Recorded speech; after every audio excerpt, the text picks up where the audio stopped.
Story with सूरज के तीसरे episode में आप सभी का बहुत बहुत स्वागत है। मेरा नाम है सूरज और आज मैं जा रहा हूँ एक्सप्लेन करने ट्रेन टू बुसान मूवी को। ये एक साउथ कोरियन मूवी है जो कि 2016 में रिलीज हुई थी और इस मूवी की बजट थी $8.5 मिलियन। इस मूवी ने बॉक्स ऑफिस से कमाई की थी $98.5 मिलियन और इस मूवी की IMDb रेटिंग है 7.6। आपको ये बात जान के हैरानी होगी कि इस मूवी को बनाने में मात्र 4 महीने ही लगेंगे और ये मूवी जो बनी थी ये पहली ऐसी साउथ कोरियन मूवी जिसने सिंगापुर बॉक्स ऑफिस पर $1 मिलियन से ज़्यादा की कमाई की थी। इस मूवी को 1 करोड़ से ज़्यादा लोगों ने थिएटर में बैठ के देखा था। चलिए चलते हैं कहानी की तरफ। कहानी शुरू होती है साउथ कोरिया कैपिटल सोल से। यहाँ पर एक फंड मैनेजर को दिखाया जाता है जिसका नाम सोक ऊ होता है। ये एक बहुत ही मतलबी इंसान होता है, इसलिए इसकी वाइफ ने भी इसे डाइवोर्स दे दिया होता है। लेकिन इनकी एक बेटी भी होती है जिसका नाम स्वान होता है। इनकी डाइवोर्स के कारण स्वान अपने पापा के साथ ही रहती है, लेकिन हर वक्त अपनी मम्मा को मिस करती है, इसलिए काफ़ी बार कॉल करके बात करते हैं। और आज स्वान का बर्थडे होता है, इसलिए स्वान अपने पापा को बुसान चलने के लिए कन्विंस करते हैं। शुरू में तो सुकु मना करता है, लेकिन बाद में चूंकि आज उसका बर्थडे है इसलिए वो मान जाता है। दरअसल सुआन अपनी मम्मा से भेंट करने के लिए बुसान, और अब ये लोग ट्रेन से बुसान जा रहे होते हैं। तभी सुआन की भेंट संग हवा और उसकी पत्नी संग जुयांग से होती है। संग हवा एक डॉक्टर होता है और उसकी पत्नी संग जुयांग प्रेग्नेंट होती है, जिसके कारण से संग हवा हमेशा अपनी वाइफ के साथ ही रहता है और सुआन को इन लोगों के साथ काफ़ी मन लगा होता है। यहाँ पर सुआन जब संग हवा के होने वाले बच्चे को किक करते हुए फील करती है तब उसे और मज़ा आ रहा होता है और तभी सोक ऊ आ जाता है और उसे यहाँ से ले जाता है। और अब ट्रेन चलने ही वाली होती है कि एक लड़की ट्रेन में घुसती है और जैसे ही ट्रेन में घुसती है वो बेहोश हो जाती है। और इधर न्यूज़ ट्यूब पर दिखाया जा रहा होता है कि यहाँ पर सारे लोग एक दूसरे की जान ले रहे हैं। दरअसल यहाँ पे एक केमिकल फैक्ट्री में ब्लास्ट हुआ होता है, जिसके कारण से यहाँ पे एक वायरस फैल चुका होता है, जिसके कारण से लोग जॉम्बीज़ बन रहे हैं और यहाँ पे वायरस काफ़ी तेज़ी से फैल रहा होता है। लेकिन अभी तक लोगों को इसके बारे में पूरी जानकारी नहीं है और इसलिए ट्रेन के कुछ लोग उस बेहोश लड़की को उठाने के लिए गए होते हैं। और जैसे ही वे लोग उसके करीब जाते हैं तभी ये लड़की उस पर हमला कर देती है, जो कि उसे बचाने की कोशिश करने गए होते हैं।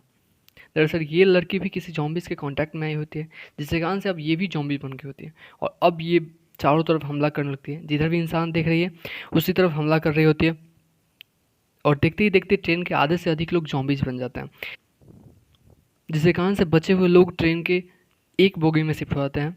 और यहाँ पे सोक ऊ ये नोटिस करता है कि ये जॉम्बीज इंसानों को देखकर आउट ऑफ कंट्रोल हो जा रहा है, इसलिए वो गेट पे पेपर चिपका देता है ताकि इंसान उसे ना दिख पाए। और अब ये लोग थोड़ी देर राहत की सांस लेते हैं और यहाँ पे लोग ज़्यादा और सीटें कम होती है, जिसके कारण से एक बूढ़ी लेडी खड़ी होती है और ये देखकर स्वान उन्हें अपनी सीट दे देती है।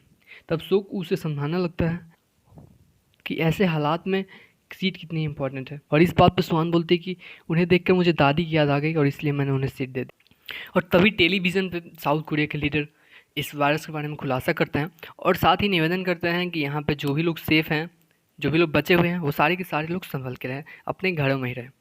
और अभी तक इन लोगों को वायरस के बारे में ज़्यादा पता नहीं था, लेकिन अब इन सबको पता है कि पूरी साउथ कोरिया में इस वायरस ने अपना धाक जमा लिया है और इस वायरस के कारण पूरी साउथ कोरिया बर्बाद हो रही होती है। इस बात से सारे लोग यहाँ डर जाते हैं। पूरी साउथ कोरिया को पूरी साउथ कोरिया इस वायरस के कारण बर्बाद हो रही है। और तभी ट्रेन ड्राइवर ये अनाउंस करता है कि सुरक्षा को ध्यान में रखते हुए अब ये ट्रेन सभी छोटे बड़े स्टेशनों पर नहीं रुकेगी, बल्कि सीधे डाइचिन स्टेशन पर रुकेगी। वहाँ पे आर्मी हमारी सुरक्षा के लिए मौजूद होगी। इस ट्रेन में इस एक्सप्रेस का COO भी सफ़र कर रहा होता है, जो कि किसी से कॉल पे बातें कर रहा होता है, जिसमें उसके मुंह से ये निकल जाता है कि क्या डाइचिन सेफ नहीं है। और इस बात से सोकू को शक होता है और वो अपने क्लाइंट को कॉल लगाता है और उसका क्लाइंट ये कंफर्म करता है कि डाइजिन सेफ नहीं है, डाइजिन में पूरी तरह से वायरस फैल चुका है। तब सुक उनसे रिक्वेस्ट से क्लाइंट बताता है कि सारे लोग वेस्ट गेट से जाएंगे और तुम ईस्ट गेट से चले आना, वहाँ पर मेरा आदमी तुम्हें रिसीव कर लेगा। और अब ट्रेन डाइजिन स्टेशन पर पहुँच चुकी है। यहाँ पर COO ट्रेन ड्राइवर को बार बार ये बता रहा होता है कि डाइजिन सेफ नहीं है, हमें बुसान जाना चाहिए, बुसान सेफ है। और इस बात पर ट्रेन ड्राइवर कन्विंस हो जाता है कि वीट्स और इधर सारे लोग वेस्ट गेट से दाइजिन सिटी में जा रहे होते हैं, लेकिन सोक ऊ स्वान को लेके ईस्ट गेट से जा रहा था। इस बात से स्वान बोलती है कि डैड, रास्ता तो उस तरफ से है, तो हम लोग इस तरफ से क्यों जा रहे हैं। सोक ऊ से समझाता है कि उधर उस रास्ते में खतरा है, उस रास्ते से हम लोग जाएंगे तो कभी बच नहीं पाएंगे। स्वान उस अमेरिकन डॉक्टर उसकी पत्नी को बुलाना चाहती है, लेकिन सोक उसे मना कर देता है, जिस बात से स्वान रोने लगती है और ये बोलती है कि आप सिर्फ अपने बारे में सोचते हैं ना, इसलिए आपको मम्मा छोड़ के चली गई। और इधर बाकी लोग वेस्ट गेट से उतर रहे होते हैं और इनके सामने आर्मी ऑफिसर्स दिखते हैं, जिसके कारण से ये लोग काफ़ी खुश रहते हैं। लेकिन जैसे ही ये आर्मी ऑफिसर्स इनकी तरफ पलट के देखते हैं, ये सारे लोग उतना ही ज़्यादा डर जाते हैं जितना ये लोग खुश थे। दरअसल ये कोई आर्मी ऑफिसर्स नहीं होते, बल्कि ये इन्फेक्टेड आर्मी ऑफिसर्स होते हैं। ये लोग जैसे ही इंसानों को देखते हैं उन पर हमला करना शुरू करते हैं, जिसमें किसी भी तरह से सैंग हवा और उसकी पत्नी बच के निकलती है। और इधर एक ज़ॉम्बी सोकू की बेटी सुआन पे हमला करने ही वाला होता है कि संग हवा आ जाता है और उसे किसी भी तरह बचा लेता है। और यहाँ से अब ये लोग भागना शुरू करते हैं। ये लोग जैसे ही बाहर निकलते हैं यहाँ से, यहाँ का दरवाज़ा बंद करते हैं और इधर ट्रेन चलने वाली होती है। अब ये लोग ट्रेन की तरफ भागते हैं, सारे लोग ट्रेन की तरफ भागते हैं और अब ये लोग और जॉम्बीज भी इनका पीछा करना शुरू करते हैं, जिसके कारण से ट्रेन को जल्दी भगाना पड़ता है। और अब पूरे प्लेटफॉर्म पे भगदड़ मच चुकी है। जो भी लोग बचे होते हैं सारे ट्रेन में चढ़ जाते हैं, लेकिन जल्दी जल्दी कारण सारे लोग अलग हो जाते हैं। किसी बोगी में जिस बोगी में घुस पाएंगे उसी बोगी में घुस जाते हैं। यहाँ पे बोगी नंबर 9 में सैंगावा, सुक ऊ और एक लड़का जिसका नाम जिक होता है, ये तीनों के तीनों होते हैं और इन सबको बोगी नंबर 15 में जाना है। इसलिए ये लोग डिसाइड करते हैं कि ये लोग किसी भी तरह जॉम्बिस को ख़त्म करते हुए बोगी नंबर 15 तक जाएंगे, क्योंकि बोगी नंबर 15 में COO और बाकी लोग भी होते हैं और लेकिन बीच में सारे बोगीज में जॉम्बीज ही जॉम्बीज होते हैं। इसलिए यहाँ पर और अब ये लोग किसी भी तरह से बचते बचाते बोगी नंबर 15 तक पहुँचते हैं। लेकिन यहाँ पर जो CO होता है वो सारे लोगों को भड़का दिया होता है, जिसके कारण से यहाँ का जो बोगी नंबर 15 का दरवाज़ा होता है उसे बंद कर दिया गया है।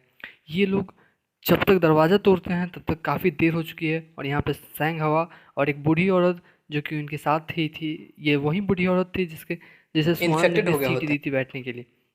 यहाँ पर बोगी नंबर 15 में उस औरत की एक बहन भी होती है। जॉम्बीज बनते देख के काफ़ी इमोशनल हो गई होती है और जिसके कारण से वो गलती में जाके दरवाज़ा खोल देती है, जिसके कारण से जॉम्बीज बोगी नंबर 15 में घुस जाते हैं। और जैसे ही जॉम्बीज बोगी नंबर 15 में घुसते हैं वो सारे के सारे लोगों पे अटैक कर देते हैं और अब बोगी नंबर 15 के सारे लोग इन्फेक्टेड हो चुके हैं। यहाँ पे COO और एक ट्रेन का कर्मचारी दोनों के दोनों बोगी नंबर 15 के टॉयलेट में छुप जाते हैं, जिसके कारण से इन दोनों की जान बचती है। और अब इस ट्रेन में गिनती के ही लोग बचे होते हैं। कुछ दूर आगे चलने के बाद ट्रेन का रास्ता ब्लॉक होता है, जिसके कारण से ट्रेन ड्राइवर ये अनाउंस करता है कि जो भी लोग बचे हुए हैं वो दूसरी ट्रेन में बैठ जाएं और अब ये ट्रेन आगे नहीं जा सकती। इसलिए सोक ऊ, सुआन और सैंग जुआंग तीनों साथ में आगे बढ़ते हैं। यहाँ पे सब कुछ जल कर राख हो चुका होता है। यहाँ पे सारे तरफ जॉम्बीज ही जॉम्बीज दिखाई दे रहे होते हैं। यहाँ पे बगल बगल के ट्रेन में भी जॉम्बीज ही जॉम्बीज होते हैं। यहाँ पर COO जो कि टॉयलेट में छुपा होता है, वो निकलने के चक्कर में वो जो कर्मचारी उसके साथ टॉयलेट में था उसे जॉम्बीज़ के हवाले कर देता है।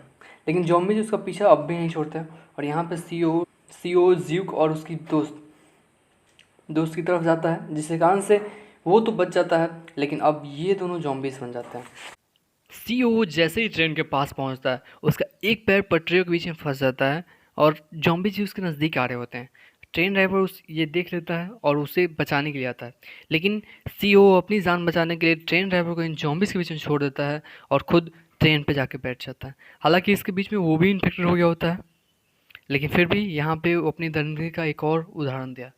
और अब यहाँ पे COO जॉम्बीज बन गया होता है, इसलिए वो इन सब पे हमला करता है।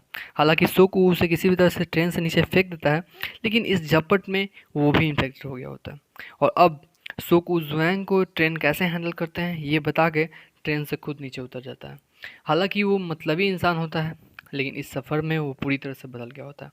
उसकी आंखों में आंसू होते हैं और वो ये पल याद करता है कि उसकी गोद में उसकी बेटी है और इसी के साथ उसकी अंतिम सांसें चली जाती है और अब वो जॉम्बीज बन गया होता है। और अब ट्रेन कुछ दिन तक ऐसे ही चलती रहती है और एक टनल के पास जाके रुकती है, जहाँ पे बहुत सारे जॉम्बीज के लाश पड़े होते हैं। दरअसल इस टनल के उस पर बहुत सारे आर्मी ऑफिसर्स होते हैं जो कि इधर आने वाले हर एक जॉम्बीज का शिकार कर रहे होते हैं। और अब इन लोगों को यहाँ से पैदल ही आगे जाना पड़ेगा और ये लोग पैदल आगे जा रहे होते हैं कि तभी आर्मी ऑफिसर करते हैं। इन्हें लगता है कि ये दोनों भी जॉम्बीज ही हैं, लेकिन तभी सुआन गाना गाना शुरू करती है, जिसके कारण से इन्हें विश्वास होता है कि ये जॉम्बीज नहीं बल्कि इंसान है और इन दोनों की जान बच जाती है। और इसी के साथ ये कहानी ख़त्म होती है। ये कहानी हमें काफ़ी चीज़ सिखाती है कि असली मायनों में रिश्ते को क्या मतलब होता है। हमें एक दूसरे की मदद करनी चाहिए। ये कहानी हमें ये सिखाती है कि हमेशा रिश्तों की कदर करनी चाहिए, अपने फैमिली को भी टाइम देना चाहिए। क्या पता कल हो या ना हो।